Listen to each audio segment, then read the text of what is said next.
अस्सलाम वालेकुम नाजरीन, मैं हूं राजा बुरहान और आप प्रोग्राम देख रहे हैं हकीकत हाल। नाजरीन, आज के हमारे इस प्रोग्राम में हमारी मेहमान शख्सियत हैं मुल्क के मारूफ सहाफ़ी और तज्ज़िया नगार जनाब ताज़ीन अख्तर साहब। अस्सलाम वालेकुम, कैसे हैं? अल्लाह का करम। नाजरीन, मुल्क के जो सूरत हाल है उसके ऊपर से आज हमने कुछ डिस्कशन करनी है। हालात आपके सामने हैं। मुल्क इस वक्त 75 साल की तारीख़ी बदतरीन सूरत हाल से गुज़र रहा है, जिसमें हमारी मईशत है, हमारी सियासी सूरत हाल है, हमारा अदलिया और हुकूमत का ये जो एक दींगा मुश्ती है और एक नूरा गुश्ती चल रही है, इसके ऊपर से सैर असल गुफ्तगू होगी और अंदर का तज्ज़िया किया जाएगा। तो नाजरीन, सबसे पहले तो 9 मई का जो सानिया हुआ इस मुल्क में, ऐसा तारीख़ में कभी नहीं हुआ कि मुल्क के अस्करी इदारों के ख़िलाफ़ एक अवाम को भड़का कर अस्करी इदारों के ख़िलाफ़ एक रिटेलिएशन की गई हो और इतना प्रेशर किया जाए कि उन इदारों का जो असली तशख़्ख़ुस है और जो दिफाई निज़ाम है वो मुतासर किया जाए। तो आर्मी की तनसीबात पे कभी भी हमला नहीं हुआ। ये हमले कुछ अर्सा पहले ऑपरेशन से पहले टीटीपी और कलदम तंजीमें किया करती थी, वो भी कुछ टारगेटेड एरिया थे।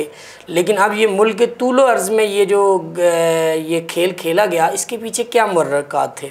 सबसे पहले हम सर से जानेंगे कि ये बताइए कि ये 9 मई का ये जो हादसा हुआ, सानिया हुआ, इसके कहाँ तक असरात जाएंगे? जी, बिस्मिल्लाहिर्रहमानिर्रहीम। बहुत शुक्रिया बुरहानुल हक साहब। देखें, जो मई है ना, मई मुख्तलिफ़ हवालों से अब याद रखा जाएगा। 25 मई आपको याद होगा गुज़श्ता साल, उस वक्त भी PTI का लॉन्ग मार्च आया था इस्लामाबाद, और आपको याद है कि वहाँ कितनी आतिशज़दगियाँ और क्या क्या मामलात हुए थे। और फिर ये 9 मई आ गया। 9 मई की रात से लेके शाम से लेके 10 मई, 11 मई, 12 मई तक, और अगर आज के दिन को भी शामिल करें, आज 16 मई है, आज भी इंटरनेट जो है वो आधा अभी तक बंद है।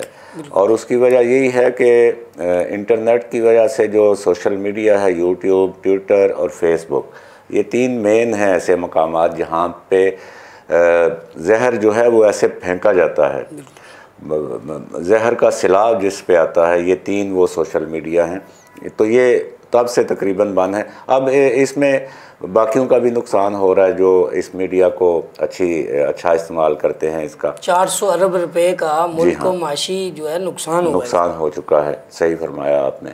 अच्छा, ये अब देखें कि एक गिरफ़्तारी थी जो कि ड्यू थी और वारंट भी निकले हुए थे, और ज़मान पार्क में आपने देखा 18 मार्च को आपने देखा कि क्या कितना तमाशा हुआ, और उससे पीछे के दिनों में जब भी पुलिस गई वारंट की तकमील के लिए ज़मान पार्क, तो उस पर हमले किए गए और ये ज़ाहिर किया गया, ये कहा गया कि ये रेड लाइन है हमारी। भाई, रेड लाइन का क्या मतलब है? सियासत में गिरफ्तारियां रूटीन में होती आई हैं, और nobody should be above the law, और लॉ से ऊपर तो नहीं होना चाहिए, सरेंडर करना चाहिए कानून। बिल्कुल सही आपने कहा। अगर आप एक सियासी लीडर हैं, अगर आप एक स्टेट्समैन हैं, अगर आप एक अच्छे पाकिस्तानी हैं, अच्छे शहरी हैं, तो आपको सरेंडर करना चाहिए। अगर आप बेकसूर हैं तो आपको यकीन होना चाहिए कि अदालत जो है वो आपको बरी कर देगी। ये नहीं हो सकता कि अदालतें आपको तलबकारी हों और आप कह रहे हों नहीं मैं नहीं आता, भाई कोई आके मुझे पकड़ सकता है। तो ये बच्चों वाली बात है। ये जो जैसे बचपन में छोटे बच्चे जिस तरह ज़िद करते हैं ना कि मैं नहीं रोटी खांदा, भाई वालिदैन मिन्नतें कर रहे होते हैं, ठीक है, और वो अकड़ जाता है बच्चा। तो ये वही सूरत हाल हुई है यहाँ पे। तो उसके बाद अब ये जो गिरफ़्तारी हुई इमरान खान साहब की, उस पर अलबत्ता मेरी राय थोड़ी मुख्तलिफ है। वो ये कि ये गिरफ़्तारी कानूनी तौर पर तो ड्यू थी, लेकिन इसका जो अंदाज़ था ये बहुत गलत अंदाज़ था। उसकी वजह ये है कि कानून के शोबे में, ये बड़ी मेन बात मैं आपको बताने लगा हूँ, कानून के शोबे में ये एक रिवायत है कि एक आम वकील के चैम्बर से भी मुलज़म को गिरफ़्तार नहीं किया जाएगा, और चाहे वो फ़ौजदारी मुजरमी क्यों ना हो। लेकिन जब वो वकील के चैम्बर में बैठा है तो इसका मतलब है कि वो अदालत के स्पुर्द करने आया है अपने आप को, लिहाजा उसको वहाँ से गिरफ़्तार नहीं किया जाएगा। सोचे जाए कि यहाँ पे एक बड़ी जमात के बड़े लीडर को हाई कोर्ट के हाथे से गिरफ्तार किया और इस तरह ख़तरनाक अंदाज पेश करके जो तो शीशे वगैरह भी तोड़े गए। उससे ये हुआ कि अदलिया ने इसको अपनी एक रिट चैलेंज करने के तौर पर लिया और इसीलिए अदलिया ने फिर इसके ऊपर रिएक्ट किया। अच्छा, अदलिया के किरदार की आपने बात की, तो अदलिया और हुकूमत एक बहुत दो पोलराइज हो गई हैं, एक पोल पे है, दूसरा दूसरे पोल पे है। तो मुल्क के एक अहम तरीन सुतून है हुकूमत और अदालत। तो इसके बारे में पाकिस्तान का मुस्तकबिल आप क्या देख रहे हैं? आए दिन मुस्तकबिल करीब में क्या होगा? बिल्कुल आपने ये सही से फरमाया कि दोनों सुतून हैं, 3 सुतून हैं रियासत के बेसिकली, अदलिया, मुकन्ना और इंतज़ामिया। अदलिया में अदलिया आ गई, मुकन्ना में लेजिस्लेचर जो पार्लियामेंट है, और इंतज़ामिया में आ जाती है हुकूमत और नीचे सिविल ब्यूरोक्रेसी।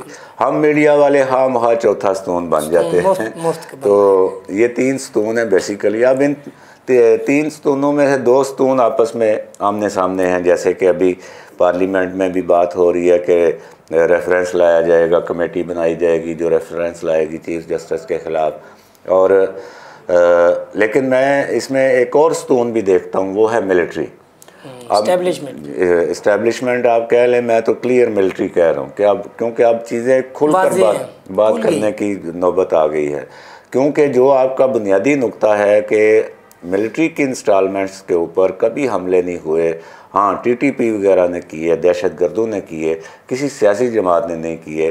तो इसके ऊपर पूरा मुल्क जो है एक सवालिया निशान है। इसलिए मैं मिलिट्री को भी क्लियर मिलिट्री के तौर पे शामिल कर रहा हूँ कि वो भी अब इसमें शामिल है। तो ये एक ऐसी सूरत हाल बन चुकी है कि जो पूरे अंदरून मुल्क तो हमारे लिए फ़िक्र के बायस है ही, लेकिन बैरून मुल्क अब भारत देखें आप, भारत के चैनलों ने इतना बिजनेस किया है ये 4 दिनों में, वो तो राई का पहाड़ बना के पेश बहुत बड़ा उन्होंने बिजनेस किया। और पाकिस्तान की फॉरेन पॉलिसी पे इसका बड़ा बुरा असर पड़ा। बहुत बुरा असर पड़ा और इसके असरात जो हैं ये बड़ी दूर तक रहेंगे, बड़ी देर तक कायम रहेंगे।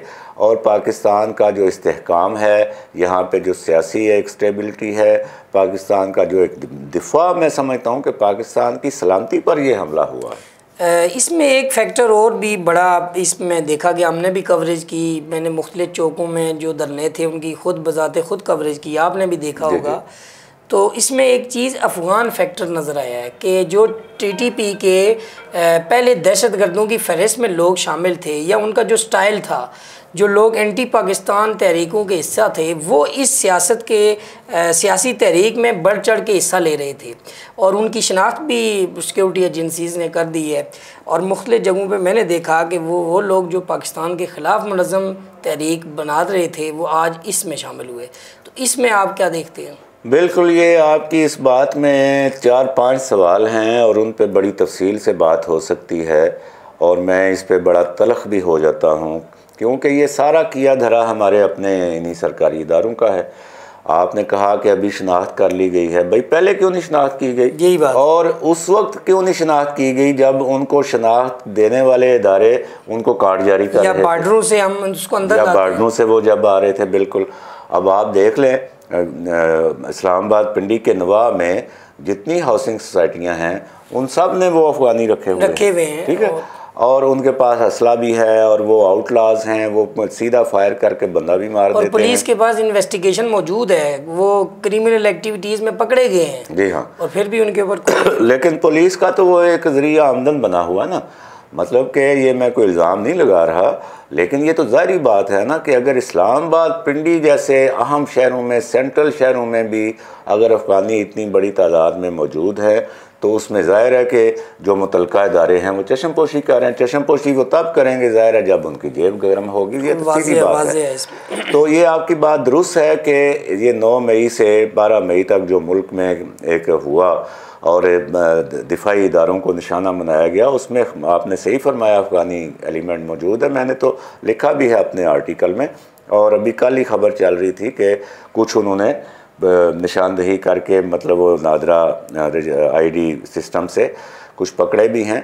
लेकिन पकड़े हैं, चलो ठीक है, बात ये है कि इतना ज़्यादा अफ़गानी एलिमेंट यहाँ पे मुतहरक क्यों कैसे कर हुआ और इसका कौन जिम्मेदार है? मैं तो समझता हूँ उन अफगानियों से पहले उन सरकारी इदारों के उन मुतलका अफसरों को यहाँ पे निशाने इबरत बनाना चाहिए, जिन्होंने इनको फैसिलिटेट किया। अब आपकी बात का जो तीसरा पहलू है कि इसमें ये फैक्टर सरगाब बिल्कुल दुरुस्त कह रहे हैं, क्योंकि मेन जो मरकज़ी पार्टी है PTI, उसके सरबराह का रवैया भी जो है वो भी ऐसे है, वो एक ज़िद्दी बच्चे की तरह, वो भी रियासत की रीट को नहीं मानता, अदलिया के समन को नहीं मानता, कानून को नहीं मानता। वो कहता है जो मैं कहूँ वो कानून है और मेरे सामने सब सरेंडर करें। बिल्कुल इसी तरह। तो वैसे भी उनकी पहचान जो है, आप जानते हैं उन्होंने एक मौका पर कहा था कि तालिबान का दफ्तर यहाँ पे खुलना चाहिए, उनको दूसरा नाम भी दिया गया है कि ये तालिबान खान हैं। तो अब चूँकि उनका सारा ज़ोर स्ट्रांग होल्ड जो है वो KPK है, वो खान जो उनके नाम के साथ लगता है उसकी वजह से भी, तो अब ये जो अफगानी फैक्टर है ये KPK के पस मंज़र को लेके और PTI के इस KPK का पस मंज़र और उनका रवैया रियासत के बरखिलाफ़, उसको लेके ये जो अफ़गानी गैर कानूनी यहाँ पे मुकीम हैं, जराइम पेशा हैं, इनको रिफ्यूज मिलती है उसी पार्टी में और कवर मिलता है उनको। लिहाजा वो जब भी इमरान खान साहब कॉल देते हैं तो उनका वर्कर कम होता है उसमें, जो मुश्तिल कार्रवाइयों में और हमलों में उनका अपना वर्कर कम होता है, ये अफगानी ज़्यादा होते हैं। बिल्कुल, और ये उनको भी बदनाम किया जा रहा है, जैसा कि उन्होंने इसको कंडेम भी किया अपने वीडियो पैगाम में कि हमारा इस जलाओ गिराव के साथ हमारे कारकुनान का ताल्लुक नहीं। उन्होंने JIT बनाने के लिए भी कहा। तो ये बात भी हम इमरान खान साहब की काबिल सताइश है, लेकिन इसके पीछे जो उनकी तकारीर हैं मुश्तइल करने वाली और इदारों के ख़िलाफ़ ख़तरनाक किस्म के अल्फाज, बिल्कुल सही, तो वो तो उनके ख़िलाफ़ रेफरेंस बनता है जो आर्मी ने अभी आर्मी एक्ट के तहत प्रोग्राम किया जाएगा। तो उसके बारे में आप क्या कहते हैं कि आर्मी एक्ट इनके ऊपर लगेगा? देखें, अब कल जो कोर कमांडर्स का इजलास हुआ है उसमें ये सीधी बात हुई है और उसमें अब लोग कानूनी नुकात भी निकाल रहे हैं जी सिविल के ऊपर नहीं लग सकता, लेकिन हमारे यहाँ मिसालें मौजूद हैं कि सिविल ने अगर फ़ौज पे हमला किया या फ़ौज को नुकसान पहुँचाया तो फ़ौज उसको देख सकती है। अब जो शिद्दत है अब इन वाक़यात की, उसमें तो हम भी कहेंगे जी बिल्कुल फ़ौज देखे, क्योंकि हम तो हमारी पुलिस जो है वो तो इस अफ़गानी फैक्टर को काबू नहीं कर सकती, वो तो ख़ुद उसमें मिली भगत है उसकी। तो ये उसमें अब इमरान खान साहब की जो तकरीरें हैं वो क्वालिफाई करते हैं कि हाँ उनके ऊपर ये दूसरा कानून भी लगे, फौजदारी कानून भी लगे, टेरेटरी लॉ भी लगे और ये जो आर्मी एक्ट है ये भी लगे, वो क्वालिफाई कर चुके हैं। उनके स्टेटमेंट्स हैं ऐसे, हम इसीलिए उन पे ज़ोर देते हैं कि वो एक बड़ी पार्टी के लीडर हैं, वो जब मुंह से कुछ बात निकालते हैं तो लाखों लोग उसका असर लेते हैं। इसलिए उनको वो अंग्रेज़ी में कहते हैं थिंक बिफोर यू स्पीक, पहले तोलो फिर बोलो, तो उनको बड़ा सोच समझ के बोलना चाहिए। मैं तो जब ये वज़ीर आज़म बने थे उस वक्त मैंने लिखा था कि खुदा के लिए इनको फिल्बदी बोलने से रोको, इनको लिख के दिया करो तकरीर। जी अच्छा, आखिरी ये है नाजरीन के पाक फ़ौज हमारी इस रियासत की ज़ामिन और दिफा के लिए रेड लाइन है, इसको क्रॉस नहीं करनी चाहिए। तमाम इदारों में कुछ न कुछ खराबियाँ होती हैं, लेकिन ये ऐसा इदारा है कि जिस इदारे के ऊपर उठी हुई उंगली और इसके ख़िलाफ़ रिटेलिएशन, ये बगावत और ये मुल्क की जो सालमियत को ख़तरे में डालने के मुतरादिफ है, जिसकी मिसाल लीबिया मौजूद है, इराक़ मौजूद है, ट्यूनिस मौजूद है और कितने ही इस्लामी मुल्क मौजूद हैं जहाँ पे ये अरब स्पिरिट के नाम पे और अरब स्प्रिंग के नाम पे और उसके बाद डेमोक्रेसी के लॉलीपॉप के ऊपर उन्होंने फ़ौज के ख़िलाफ़ अवाम को किया। सूडान की मिसाल है, तो उसके बाद वहाँ पर क्या असर हुआ वो आप देख सकते हैं। आखिरी आपका कमेंट इस पर चाहिए? बिल्कुल, आपने सही तरफ तवज्जो दिलाई कि हमारे अवाम को आपका हक है मुजाहरा करना, आपका हक है अपनी पसंद की पार्टी में जाना, आपका हक है अपना एहतजाज रिकॉर्ड कराना, लेकिन उसके पुरअमन तरीके मौजूद हैं और किसी भी तरह के मामले में चाहे कुछ भी हो जाए ये नाकाबिले बर्दाश्त है कि आप अपने शहरियों को तकलीफ़ दें, अपनी सरकारी तनसीबात को नुकसान पहुँचाएँ, जैसे रेडियो पाकिस्तान पेशावर को जला दिया, और अपनी अफवाज के पीछे आप पड़ जाएँ, अपने शुहदा को आप निशाना बनाना शुरू कर दें। ये तो किसी तौर बर्दाश्त नहीं किया जा सकता। नाज़रीन, आज के लिए इतना ही काफ़ी। इंशाल्लाह नेक्स्ट प्रोग्राम में मुलाकात होगी। अस्सलाम वालेकुम।